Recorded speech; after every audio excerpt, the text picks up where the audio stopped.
Year 1874, Rocky Mountain foothills, Colorado territory. The snow had started falling before sunrise, soft and slow like the sky was trying to whisper the land back to sleep. Luke pulled his coat tighter, though coat was generous for the threadbare thing barely hanging from his shoulders. He'd found it in a trash heap behind the general store last fall, when the wind started biting. Now it was all that stood between him and the cold that wanted to crawl under his skin and stay. He hadn't eaten since yesterday morning, a crust of bread swiped from the porch of Mrs. Greeley's boarding house before the dogs saw him. His stomach twisted in angry knots as he moved through the trees, one hand dragging a half-broken burlap sack behind him, the other clutching a rusted tin cup. Maybe the storm had knocked something loose from the cliffs. Maybe some rabbit had fallen into a crevice and frozen solid. Meat was meat, and Luke had stopped asking where it came from a long time ago. The town didn't care about boys like him. Bastards, orphans, runaways. They were all the same in the eyes of the law. Nobody's problem. Reverend Colt called him vermin in the skin of a child. Others just called him boy, never by name, sometimes by what he smelled like. He wandered further into the high ridge, boots crunching against snow that had started to crust over. Up here, past the treeline, it was quieter, lonelier, but that was better than down below, where men shouted and spat and sometimes threw rocks for no reason at all. He was crossing near the edge of a narrow path, a half-frozen ledge that overlooked a sheer drop into pine-choked shadow, when he saw her. At first he thought it was just a bundle of hides, maybe something fallen from a trapper's mule. But then the wind shifted, and the bundle moved. Luke froze, his breath caught. Slowly, he stepped closer, heart pounding against his ribs like it wanted out. The girl was barely more than a shape, curled in on herself, covered in buckskin and tangled black hair. Her foot was twisted wrong, her face scraped raw. Blood had dried on her forehead, crusted dark at the edge of her hairline. He looked around. No sign of horses, no boot prints, just the wind and the snow and this broken body breathing in tiny, pained hitches. "Hey!" he whispered, crouching beside her. "Hey, you alive?" Her eyes fluttered open, brown, wide, full of something older than fear. He'd seen that look in animals caught in traps. When she tried to move, she hissed in pain. Her lips were blue, her fingers trembling. She didn't speak. Not in English, anyway. Just one word in a soft, foreign tongue that melted into the air like steam. Ayoka. Luke didn't know what it meant, if it was her name or a prayer or a warning. But he knew enough to understand that if he left her here, she'd be dead before the sun dropped behind the peak. Like this story so far, if it's pulling at something in your chest, or if you just love a good Wild West mystery, go ahead and like this video, subscribe, and hit that bell icon so you never miss the next chapter. And tell us in the comments, where in the world are you watching from? We love seeing how far these stories ride. Now back to the tale. He should have walked away. He wanted to walk away. If someone saw him with an Indian girl, especially an injured one, he'd be strung up before he could spit out a defense. Reverend Colt preached about savages every Sunday. He said they were demons in human skin, cursed by God, unfit for mercy. The town listened. The town obeyed. But this girl, she wasn't a demon. She was just cold. And he knew that cold too well. So he acted. It took nearly an hour to find enough fallen branches and dry twine to rig a sled. He tore his sack open and laid it beneath her to keep the blood from soaking the wood. When he lifted her, she cried out, but her fingers clutched his coat, weak but desperate. The path was narrow and cruel. He slipped more than once, dragging her slowly, inch by inch, toward the cave he'd slept in the winter before, the only place he knew that might keep death out a while longer. His hands bled from splinters. His shoulders screamed. At one point, he thought his feet had gone numb for good. Still, he kept going. The cave wasn't much, just a jagged opening behind a fall of stone, barely tall enough to crawl into. But it was dry. It was hidden. It was safe. By the time they made it inside, the girl had passed out. Luke knelt beside her, listening to her shallow breaths. He didn't know what else to do, so he built a fire, Slowly, with shaking hands and frozen twigs and a shard of flint, he kept in his pocket like treasure. Sparks caught. Flames rose. She stirred. He melted snow in his cup, holding it over the flame until it steamed, then pressed it gently to her lips. She drank without opening her eyes. The wound on her leg was angry, swollen, dark, and weeping. Infection, maybe. He'd seen a boy lose a leg once from a scratch that turned like that. He tore a strip from his shirt, soaked it in warm snow water, and gently cleaned around it. She whimpered, but didn't stop him. "I dunno who you are," he murmured, "but I reckon you didn't deserve what happened." She didn't answer, just shivered. That night, Luke didn't sleep. He sat by the fire, keeping it alive, watching over her like some fool guardian angel no one asked for. The wind howled outside, slamming into the cave mouth like it wanted in. But it didn't get in. Not tonight. Not while he still had breath. By morning, she was awake. Not strong. Not healed. But aware. They didn't have much language between them, but it was enough. She pointed to her chest and said it again. "Ayoka." He pointed to himself. "Luke." She repeated it, smiled faintly. The sun broke through the trees, lighting the snow like a million shattered stars. He fed her the last crust of bread from his pocket and caught water in the tin as icicles melted from the stone. She watched him like she didn't understand him, but also like she saw him in a way no one else ever had. When she drifted back to sleep, he stepped outside the cave, just far enough to breathe. And that's when the fear came. What had he done? What if someone followed her? What if someone had been chasing her? He thought back to her words the night before, the fear in her eyes. She wasn't just lost. She was running. He remembered stories. Scalp hunters, raiders, soldiers gone rogue, bands of men who shot women and children for bounty, towns that burned entire camps to the ground and then prayed over the ashes. If someone was chasing her, they'd kill her, and maybe him too. But that didn't matter. He walked back inside the cave, knelt beside her, and took her hand gently. "I'll get you to the ridge," he whispered. "Tomorrow, when you're strong enough, you'll show me where to go. Then I'll come back here. I always come back here." Her eyes met his, and for the first time in years, he didn't feel small. That night, she sat up beside him, watching the flames. He showed her how to warm her fingers over the fire without burning. She pointed to the stars through the crack in the cave roof and whispered something soft, something that sounded like a lullaby. When she slept, he stayed awake again, keeping watch. As dawn crept into the sky, casting gold across the ice, he helped her onto her feet. They moved slow. She leaned on him. He didn't mind. Her presence felt like a promise. Like maybe not everything was ugly in this world. They reached the ridge by noon. Ayoka looked out, eyes scanning the horizon. Then she pointed to a distant line of hills covered in evergreens. Her home.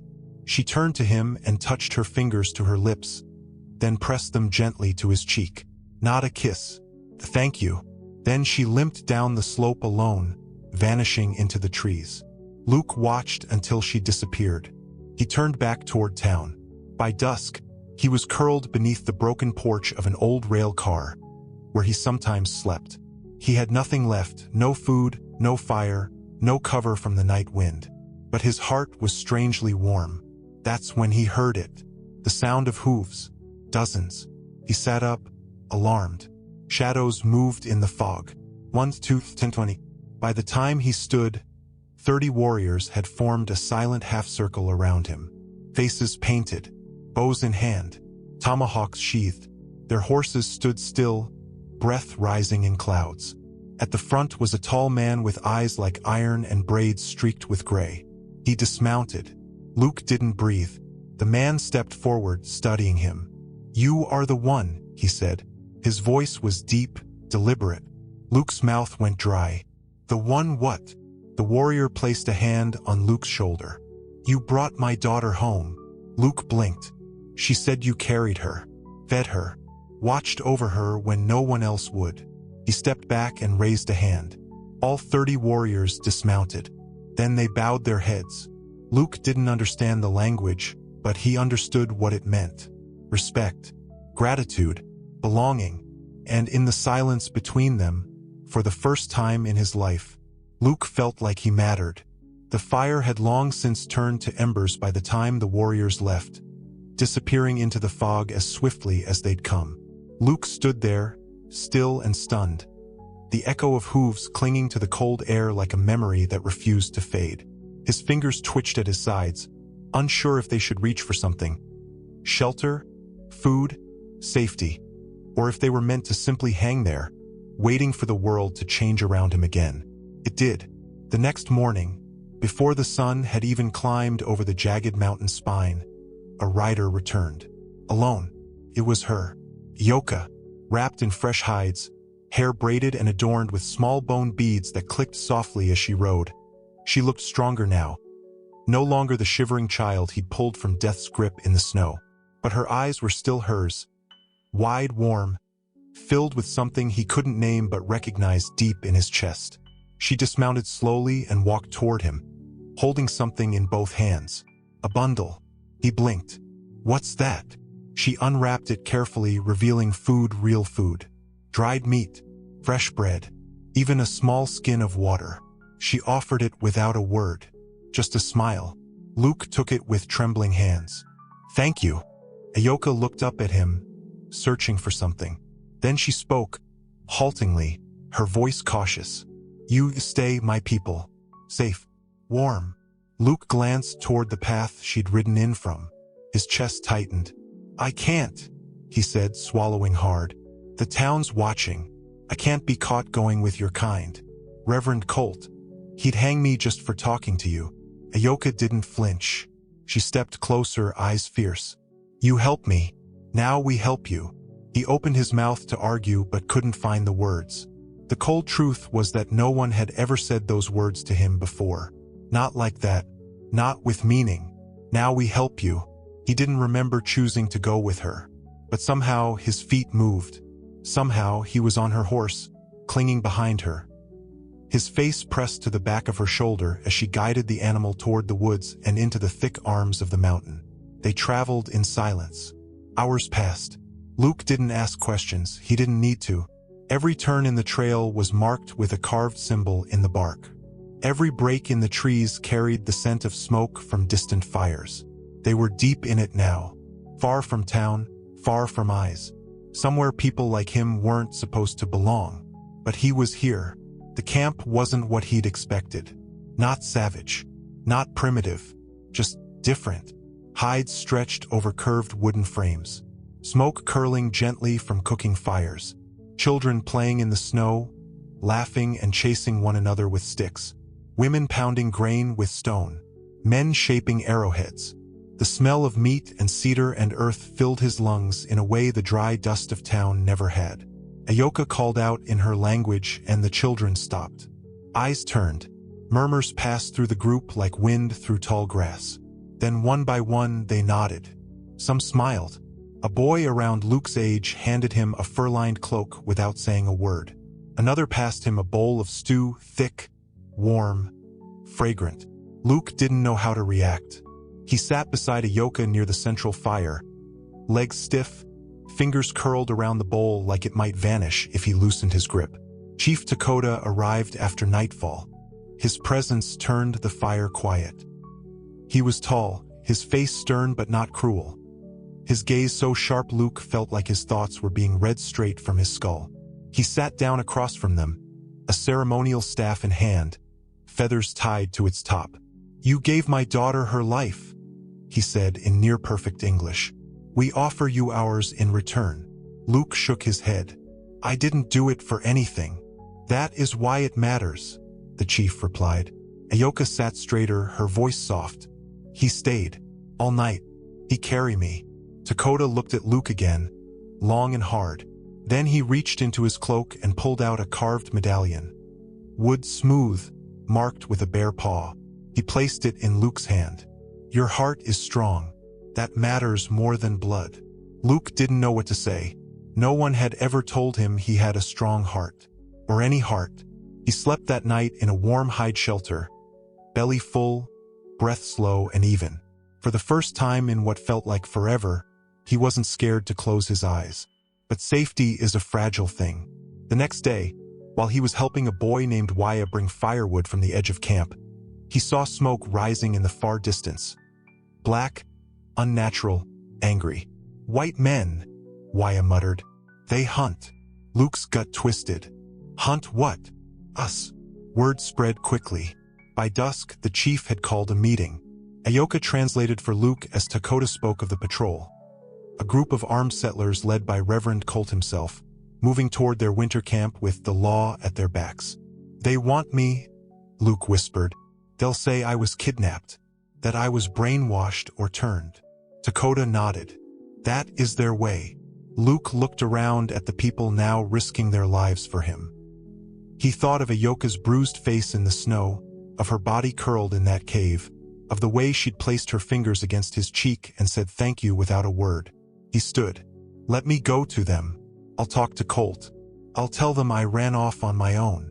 Ayoka's hand gripped his sleeve. "He will not listen."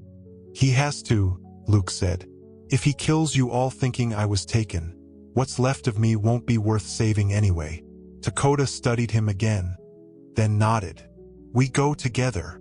That night, Luke slept by the fire with a knife in hand. He didn't know what the morning would bring, only that something inside him had changed. He wasn't a stray dog anymore. He had people. He had purpose. And he was done running. They approached the edge of the old wagon trail by noon the next day. Luke rode in front on a borrowed horse, Dakota and 4 warriors flanking him at a distance, weapons sheathed but visible. He saw the mob waiting by the ridge, dozens of them with rifles and rope and red-hot rage in their eyes. At the center was Reverend Colt, perched atop a black stallion like some twisted god of fire and scripture. Luke dismounted, arms raised. "I came on my own," he shouted. "They didn't take me. They saved me." Colt spat on the ground. "You speak with devil's tongue now, boy. You don't know what you're saying. They've bewitched you. They fed me." Luke roared. "When your church let me starve. They kept me warm when you told your flock I deserved the cold. You want me? Here I am. But if you fire a shot at them, I'll curse your name so loud God himself will spit you out." There was silence. The men shifted. Some lowered their guns. Colt's jaw clenched. "You ungrateful wretch." Luke stepped forward. "You left me for dead in that town." "She didn't." He pointed to Ayoka, who had just stepped into view beside the tree line, her braids swaying behind her. "She didn't know my name. She didn't have a reason. She helped me because it was right." Colt sneered. "You'd rather be with them than your own kind?" Luke's voice was steady now, calm and clear. "They're my kind now." It wasn't a speech. It wasn't poetry. But it was truth. And truth hung heavier in the air than bullets ever could. Colt turned his horse around and rode off, silent. Some men followed. A few stayed behind, eyes unsure, but no shots were fired. Luke didn't look back until they were out of sight. That night, the camp gathered around the fire again. Music played, soft drums, voices singing in a language that now sounded more familiar than strange. Ayoka sat beside him, head resting lightly against his shoulder. Dakota approached, staff in hand, and placed it in the snow beside Luke's seat. "You came back when you didn't have to," he said. "That is what makes a man." Luke said nothing, but deep in his chest, the thing that had been hollow and aching all his life slowly began to fill.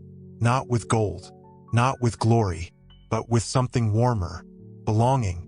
When the fire cracked and sparked, he smiled, eyes glinting with the reflection of a life he never thought he'd have. The sky was a soft bruised purple when Luke awoke to the sound of distant hooves again. Not fast and thunderous like before, but slow, steady, measured. He sat up beneath the woven hide shelter, blanket still clutched around his shoulders. Something in the rhythm of the hooves felt wrong. Not hostile, but not familiar either. The camp was already stirring. Women stood frozen mid-task. A child clutched his mother's waist and pointed toward the trail that cut between the trees. There, approaching with dust rising faintly behind him, was a single rider. Not from the tribe. Not a warrior. A white man. Luke's stomach dropped. He stood quickly and stepped toward the central fire just as Chief Dakota emerged from his tent, flanked by 2 men holding long spears. Ayoka was beside Luke in an instant, her fingers brushing his wrist without gripping, like asking silently if he wanted her to hold on. He didn't answer. The rider stopped just before the edge of the camp and dismounted. His boots hit the dirt with a crunch. He removed his hat slowly, his sharp face framed by dark, graying hair. He looked young once, but his eyes were small and hard like iron pennies.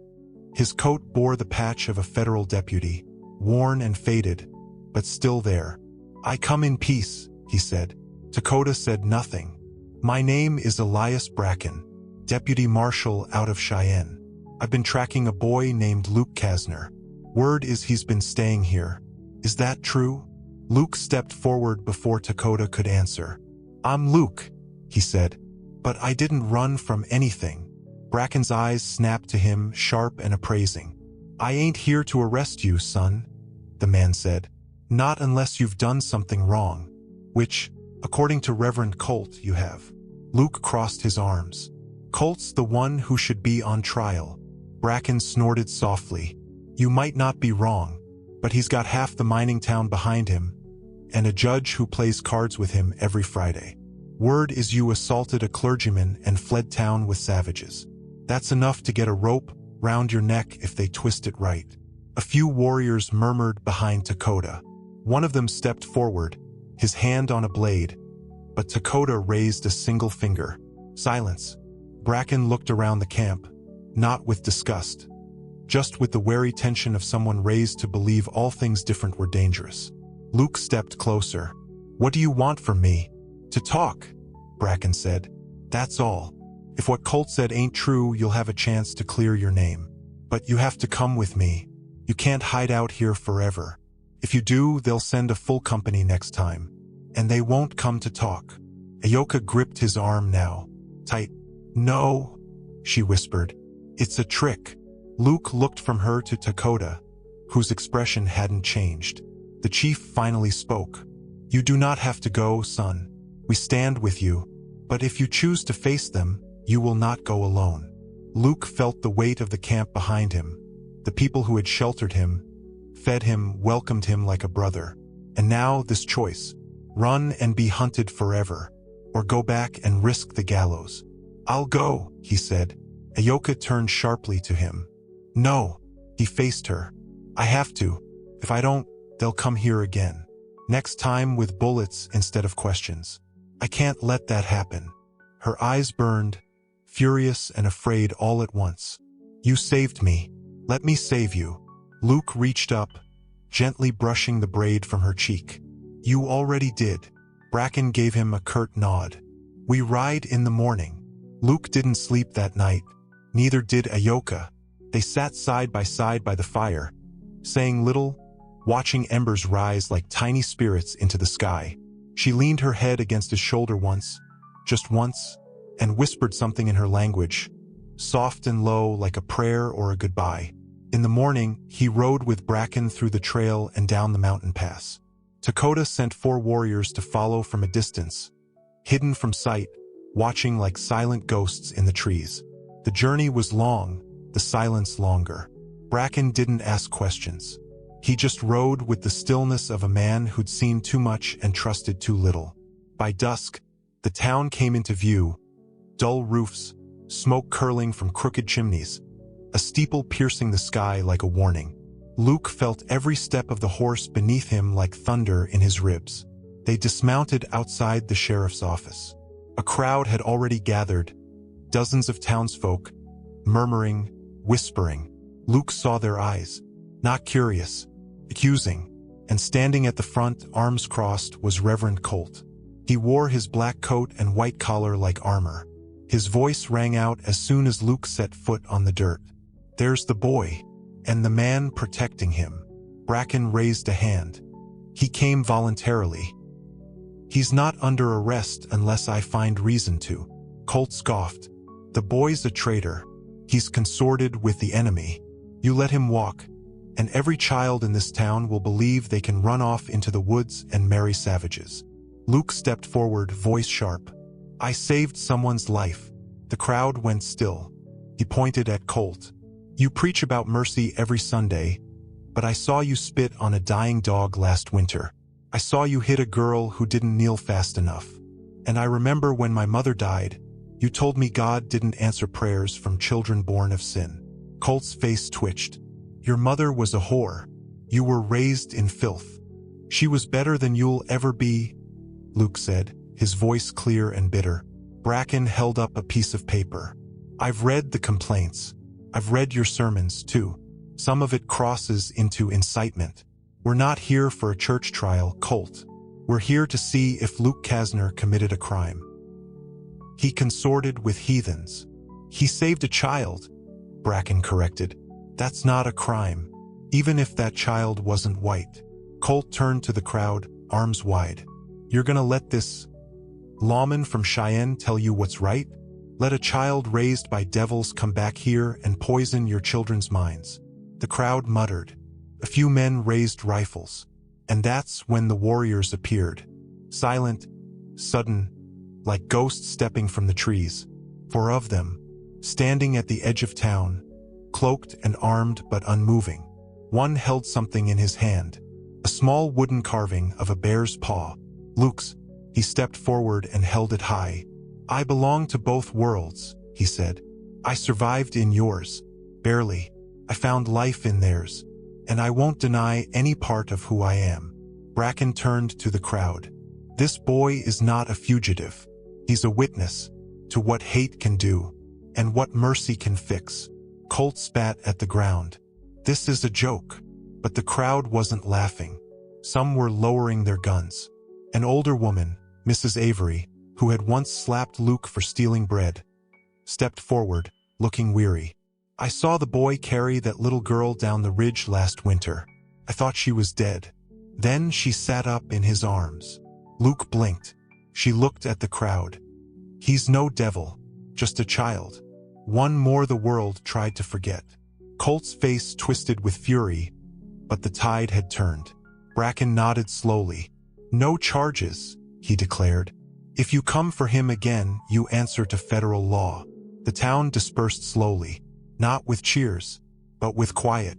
And quiet, Luke decided, was enough. Bracken turned to him. "You coming back to Cheyenne with me?" Luke looked toward the woods. "No," he said. "I'm going home." The ride back to the mountains was quiet, but not heavy. Ayoka met him on the trail halfway up, riding fast, eyes wide with hope and fear. He didn't speak. He just slid down from his horse and opened his arms. She ran into them without hesitation. That night, the camp sang for him. Not because he had returned, but because he had chosen. And for the first time in his life, he didn't feel like he was surviving. He felt like he was living. If this story touched your heart, don't forget to like, subscribe, and turn on the bell so you never miss another tale from the Wild West. Got a story idea or want more emotional legends like this? Drop a comment below. We're always listening around the campfire. Until next time, partner, ride true, live free.